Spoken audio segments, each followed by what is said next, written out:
আসসালামু আলাইকুম। আপনাদের মাঝে নিয়ে আসলাম একটা ভিডিও। সেটা হচ্ছে গিয়ে আমি বলছিলাম এই ভিডিওর কথাটা পরে বলবো, এটার কথা, এটা সিক্রেট।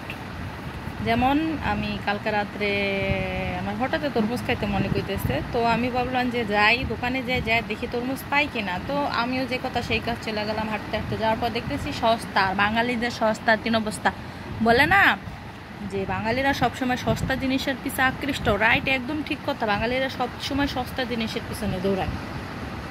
আমি ভাবলাম কি যা সস্তা যেহেতু পাইছি দুইটা নিয়ে যাই, আর যদি বড় তরমুজ থাকতো তাহলে অবশ্যই আমি বড়ই আনতাম। তো আমি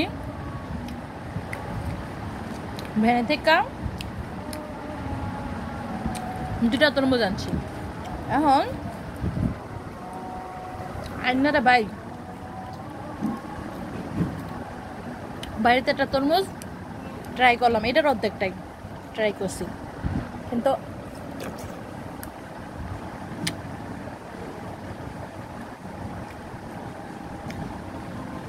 আমার আশা করা সব ভাঙ্গা চুরমার হয়ে গেছে, মুডেই মিটা না।